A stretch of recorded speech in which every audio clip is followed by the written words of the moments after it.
Guys, how's it going? It's Al. Week 11. I cannot believe it's already week 11 on DraftKings. We're going to talk about how to build an NFL DFS tournament lineup for this week, at least in the way that I do it. First look is always an exercise. I've looked at absolutely no projections. I do not run my own. No projections are out anywhere for the week 11 slate at the time that I record this at 11 a.m.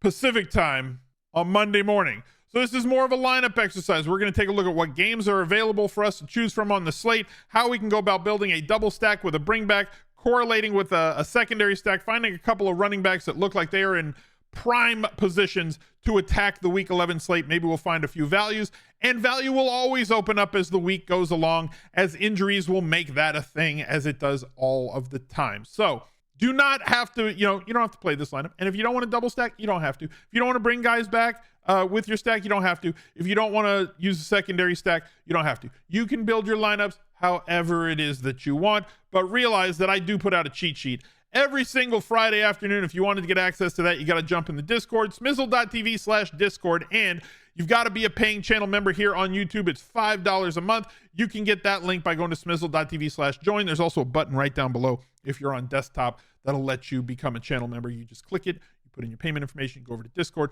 do all the things, connect the two accounts, and you'll get that cheat sheet, as well as access to all of the VIP rooms where our entire community of daily fantasy players is always willing to discuss anything in any different sport: UFC, MLB, NBA, NHL, UFC, whatever. Surround yourself with people who want to talk about the game, because that's the best way to get better at daily fantasy, because it can be an extremely isolating game to play. So finding a community to talk about it smartly can help you become a better player. So thank you guys for being here. Drop a like on the video, subscribe to the channel, ring the notifications bell, and let's go. He's a legend. By the time this video's up, the Week 11 Smiz Gang Listener League will be posted, but it's not in the DraftKings lobby. You got to go to smizzle.tv/links if you wanted to join the Listener League. Here's our top 10 finishers from last week's Listener League. Congratulations to all of them. And if you wanted to go check out the recap video, it should be live on the Al Smizzle Fantasy Football channel by the time you're watching this video. Go to smizzle.tv/FF, or when you go to join the Listener League, it's right there in the link tree as well. So make sure that you join. $10, 3 max, absolutely no rake, the best tournament that exists on DraftKings. Let's take a look at this slate for week 11, and it's interesting. I'm not going to say it's weird. I'm not going to say it's bad. My first look at the pricing was that it does seem to be a little bit soft and easier to fit things that you want, but there are like 5 games that are double-digit favorites or could become double-digit. Well, this one did. Lions was 9.5. It's now 10. So a bunch of big-time favorites and a lot of potential 5-box running back spots. Playing at home, favored, 20-plus touches, expectation or opportunity expectation, used in the passing game, inside the 5 usage. A lot of spots that we can go this week at a bunch of different price points. Cowboys favored by 11 over the Panthers. 42 is the total there. Raiders and Dolphins, 48 is the total there. Dolphins by 11. So that puts their team total roughly at 29.5 at first glance. Bears, 10-point dogs to the Lions in Detroit in the Dome, 46.5 for that one. The Lions are absolutely mauling people right now, no pun intended. Browns, 4-point favorites, 37.5 over the Steelers. Giants, 10-point dogs with Danny DeVito at quarterback. Imagine being 10-point dogs to the Washington Commanders in the year 2023. 37 is the team total there. Cardinals and Texans, -4 are the Texans. 48 is the total in that one. Huge total. Again, this could be the best game to stack on the entire slate. Chargers and Packers. Chargers 3-point favorites on the road in Lambeau Field. 44 is the total there. Tennessee and Jacksonville. We got a West Coast game going. West Coast team going east. This is like the Ace Rothstein special, right? Like Packers should be the sharp money in that one. Titans 6.5-point dogs to the Jacksonville Jaguars. 40 is the total. Buccaneers and 49ers 41.5 expected points. San Francisco 10.5-point favorites in that one. Jets and the Bills touchdown favorite, 40.5. They play on Monday Night Football, so we don't have any results or injury situations from the Bills game tonight against Denver. And Seattle and the Rams. Rams 2.5-point dogs at home to the Fighting Genos. Let's go take a look at this slate and see what we can do, right? We got 11 games, so a little bit more action. We're going to get the split slate next week with Thanksgiving coming and everything else. So let's start at running back because we get a little bit more action at running back this week. Christian McCaffrey, five box guy. Last week was like the worst game that he could possibly have. He didn't score a touchdown. They tried to force feed him the last 4. They had first and goal, and like, here, we're just going to give you the ball 4 times to try and break this NFL record, even though we're up 30-something points right now. 95 yards, didn't get the bonus. 10 targets, only caught 6 of them, and did not score a touchdown, and no play that he gained over 20 yards, and still had 20.2 fantasy points per game. He's really good. Tampa Bay, though, a pass funnel team. Not like he can't do well in the passing game. Austin Eckler gets a much softer matchup this week. You can just run all over Green Bay. We'll see if they can. Almost 80 points in their last game. The Chargers can't stop anything, and like it just leads to great fantasy outputs. 20 plus points in his last 3 games. Travis Etienne Jr. Tennessee went from being a pass funnel team that you couldn't run against to now being a team that like maybe we could tack a little bit on the ground, and they're going to be making mistakes and they're going to struggle offensively, and we'll see what Jacksonville's defense can do to them. Travis Etienne at 7,200 is gettable this week. Barkley all the way down to 7,100 now from 8,100 back in week 7 against Washington. The last time they played, he got 25 opportunities, scored 19.8 DraftKings points. That team is just terrible. They just have nothing going on right. The offensive line can't do a thing. At least you know Barkley is going to get a ton of volume. Jahmyr Gibbs, in the return of David Montgomery, played the number 1 spot at running back. This can change on the whim of one Dan Campbell from week to week. 19 opportunities and the goal line ops twice on 2 separate drives in this one. We know that the kid's good. We know that he can play. We know that Chicago on the whole this year has been a team we want to attack with running backs. But more recently, the last 4 or 5 weeks, they've been a little bit more stout against opposing running backs. But the Lions, with one of the top 2 or 3 offensive lines, they're just moving bodies constantly. Like the Eagles are number 1, like by default on offensive line. So like I'm comfortable saying the Lions are the number 2 offensive line right now. They're getting it done in all possible ways. This offense for Detroit is going to be extremely popular this week. If you wanted to open up Jahmyr Gibbs in the passing game, because outside of Amon-Ra St. Brown and Laporta, they don't really have a lot of spaces that they can go to reliably offensively. So if you wanted to double stack Jared Goff and use 2 guys against the Chicago defense, I'm fine with it, opening it up to running back in that spot. Raheem Mostert, brother Raheem, has been dealing with this injury for a few weeks. And right now, we're looking at a spot where like Devon Achane comes back. Mostert's priced at 6,900. Achane already practicing.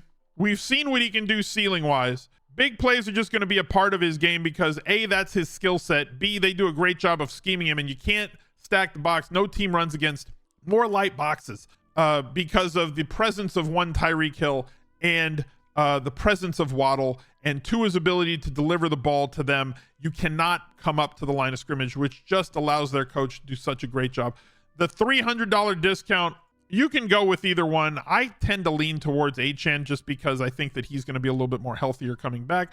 Tony Pollard has not performed, period, right? Whether it's the way they're using him, whether he's shot, which I don't think he's shot. A lot of research and film and charting has shown that they are not putting him in the same spots and utilizing him the same way that they did last season and the year before, where they were getting him the ball in space, getting him outside, running him on sweeps, running him off tackle. Like now it's more inside, off guard, where it's tougher. It's just tougher. And their offensive line has done a solid job at not opening up a ton of spots for him. And that's not his style of running. So it's more trying to fit a square peg into a round hole by making him do things. And like, if you look at this Tony Pollard bit, this is going to be a thing. He was up to 7,300 last week against the Giants. His price has come down because he has not performed. 4 out of his last 5 games, 5 out of his last 6 games, under double-digit points on DraftKings. They can't keep him up here at this price point, so he came down 700. And like, what if he doesn't perform against Carolina? Go look at Dallas's schedule. They don't play a serious run defense again until like week 14 against Philly. So next week he's got a cake matchup in week 11. In week 12, that one's at home against a cake matchup. Week 13, like the next 2 weeks, he's just going to get more and more cheap if he doesn't produce. And every week we're just going to get sucked into playing Tony Pollard. And like, it's a thing. It's totally a thing. plenty of cheaper running backs as well. I wanted to highlight a few of them for you. One, Devin Singletary at 5,300 against Arizona, who we should attack with running backs constantly. If Pierce is back, we do have to change the way we look at it, but it's Monday, and I don't know if Pierce is going to be back. And in the absence of Dameon Pierce against Tampa Bay, who's an extremely stout rushing defense, Singletary did nothing. Against Cincinnati, who allows a lot more explosive plays, who is not as stout as Tampa Bay, we saw him get 32 opportunities. Now, if this was the Mama Bear game and this is the Papa Bear game, maybe we get a Baby Bear game out of Devin Singletary in this spot at 5,300 against a very gettable Arizona defense. And instead of getting 15 opportunities or getting 32, maybe he gets like 23, right? Maybe he gets 23. Chat wants me to say, well, what about Carolina? Carolina, Pierce was still there. He wasn't injured that week. This was the week that Pierce was out. This was the week that Pierce got hurt in the second half. So, like, the usage is going to be different. He was splitting usage that game. So, like, now we've got this situation where it's a very soft defense, and if Pierce is out, he gets all the usage. We'll wait on him till later in the week. Najee Harris had a really good game, but now faces a very, very, very tough defense that I want absolutely no part of. Henderson Jr., if you have the testicular fortitude to play a Rams running back, you go right ahead. James Conner got a lot of the usage last week. This is an every down spot now for James Conner with Amari DiMarcado and everybody else being injured, 5,700. There's a lot of running backs, but Giants suck. And Brian Robinson does not suck. He doesn't. And because they want to throw the ball to 17 different guys every game, he now has viability in the passing game. A 30-point game for him last week, only 5,800 at home, favored by 10 against the Giants. When Washington is playing from ahead, Brian Robinson Jr. gets the primary. He has been very solid when they have an offensive line advantage matchup, and they certainly have that again this week. Should be in a game script that favors him as much as they want to pass the ball, because he showed that he is a big play guy regardless of whether they have to throw it to him or hand it to him on the ground. And it's his role. It's really his job. So give me Brian Robinson at 5,800. We already talked about Jahmyr Gibbs. I'll plug him in at 7,000. And just because I have him on my Scott Fishbowl team, you know, like, you could go Aaron Jones against the Chargers, anybody against the Chargers, really, right? Derrick Henry, 6,300, as cheap as he's ever been. Breece Hall going up against Buffalo, 7-point dogs, but like, maybe he can catch some passes. Kind of depends. But like, I just want to play Devon Achane because I haven't played him in like over a month, and it's fun to play Devon Achane. He's fun. Fun is good. I'm going to go with fun. We're going to go with that. 3 home favored running backs with explosive big playability and goal line work. Okay? That's where I'm going to anchor this lineup to start. Now, how can I correlate it around other things? Well, we talked about what I thought could be one of the best stacking games on the slate. First of all, I'll let you guys figure out who you want to play on Arizona. You can spend a whole lot of time figuring out if you wanted to go with Kyler Murray at 6,100. We watched him run it 6 times. He looked very spry. He's that little toddler running around with the cell phone again, which is great. Love to see it. 18 points in his return. Plenty of guys for him to throw to, but yeah, I'm going to go back to CJ Stroud. He's 7K. It's not enough. Yes, I'm in.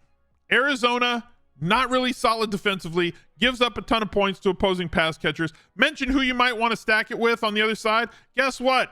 Trey McBride's been asked to pass block 2 times in the last 3 weeks. All he does is run routes. The only team that he did not post stats against since Zach Ertz went out was the Cleveland Browns, who before last week had allowed less yards to opposing tight ends in total than they had to Mark Andrews in like week 2 or week 3. That is you're just not going to attack them with a tight end. In the 2 games, not against the Russian judge, 25.5 on 14 targets, 24.1 on 9 targets, 95 yards, 131 yards. Did this without a touchdown. He's 4.4K. That's still too cheap. He's a differentiator on volume. Shout out to Evan Silva, but he's a former Mackey Award winner, and we get an opportunity to get after a guy that's being utilized in that manner on a team that's going to be playing from behind in a situation where like they're going to have to throw it. And then Nico Collins missed the game. We'll see what happens. He's out with a calf. Whether they play him, whether they don't, we don't know. But as of right now, I got 2 cats that we could go to. One being Tank Dell, who has done nothing with opportunity, but thrive. 5 touchdowns on the year. Team preseason is just dancing in the streets at this point. And anytime there are less toys for CJ Stroud to throw to, as long as one of the wide receivers is out, whether that wide receiver was Noah Brown or whether that wide receiver was Bobby Trees or whether that wide receiver was Nico Collins, anytime one of that quad of wide receivers is out, Tank Dell has himself a big volume game. He got unlucky to only get 6 receptions in this game and only score 19 points because 14 targets is monstrous for sub 6K on DraftKings. And I'm sorry, but Noah Brown's a thing. We highlighted this a couple of weeks ago. Hopefully you picked him up. He's not just a slot guy. Big playability with over a 30-yard gain in 4 straight games since returning from his injury. No less than 5 targets in any of them. This game could shoot out as both teams are competent offensively, and I don't want to use the word incompetent, but like they're either incompetent or they're not great on defense. So let's just go with not great. So I have 2 offenses that are very solid at moving the football and 2 defenses that are not solid at stopping anything. So give me Noah Brown again in this spot for the 3rd straight week under 5K. Just because I'm sure you guys want to take a look at some other quarterbacks. Let's go look at a few other quarterbacks in this on this slate. Josh Allen, 150 Josh Allen lineups. Sure, why not? Every single week, right? Tua, if you wanted to stack him with his Tyreek Hill, Waddle stacks, go right ahead. Big team totals for everybody, and don't worry about, I really don't think you need to worry about, again, I'm going to say this, about large favorite teams. We saw what Dak Prescott did. Remember all the narrative going into last week's game? Can't play Dak Prescott this week because this and that and the other thing. There's a lot of variance in football. And if you think that the Cowboys are going to put up a 40 burger, and the narrative that, they're 16-point favorites or 14-point favorites, all they're going to do is run the football. No, they're not. 404 passing yards. Efficiency is what leads to quarterback scoring. 11.5 yards per attempt. 41-yard long. Threw for 4 touchdowns, 3 touchdowns, 4 touchdowns the last 3 weeks. 30+, that DraftKings number we're always looking for to get us that tournament winning type of day. And I think I wrote down the amount that his double stack with him and Cooks and I think it was over 120, maybe 126 points that triple scored for you. If you can't find a viable offensive player on the other side, you can still double stack the quarterback in blowout situations because people will be unwilling to. They will come in at lower percentages. You'll be more unique with those stacks. And if it's a situation where like the Giants where they have nothing offensively that you can hang your hat on, you can double stack them without a bring back. Justin Fields may play this week. I like this situation if he comes back against the Lions. Lions are a tough defense, but we just watched Herbert put up big numbers, and we know where the ball is going offensively. Sam Howell throws it a ton all the time. Like, this is just what they do with the football. 28 more DraftKings points. He's definitely getting it done on volume.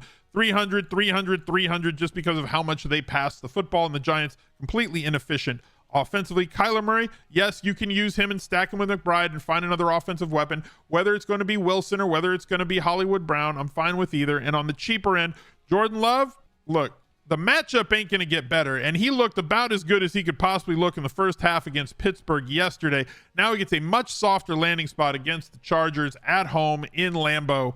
I'm not sure that there's anybody down here that I really think is viable, so I'm probably going to steer clear of all that. Let's fill out the rest of this lineup. So we got to find some correlation. I spoke about how I do like this Chicago matchup in Detroit. It's not the matchup. It's just that it's a weather-controlled game in a dome against a obviously tough defense, but 5,600 for DJ Moore, knowing what he's done in the games where Fields has been there versus the games where Fields has not. He is priced down because of like 4 straight Tyson Bagent games. And we know that he has this 30 to 50 point ceiling in games where Justin Fields is on the field. We just watched Keenan Allen have himself a 45 point-ish game against this same team in a dome situation. If the Bears are forced to play catch up, and I don't think they're going to be able to run the ball really well, DJ Moore should walk into 10 targets in this spot and make for a perfect secondary stack with Jahmyr Gibbs against Detroit, which now means we just have to find a defense. Not that difficult. You've got plenty of money. 2,900 Titans against Jacksonville, Rams against Seattle, Buccaneers. Pick anyone that you want. Go with anybody in here. And we'll fill out this lineup with CJ Stroud double stack with Tank Dell, Noah Brown, bringing that back with Trey McBride, old T McBee, Brian Robinson Jr., Jahmyr Gibbs, Devon Achane, 3 possible 5-box running backs on the week, correlating with Jahmyr Gibbs through DJ Moore. Pick a defense as they're highly variant. Look out for value as the week goes on. I wish you all the best of luck. Look out for another video right there. He's a legend.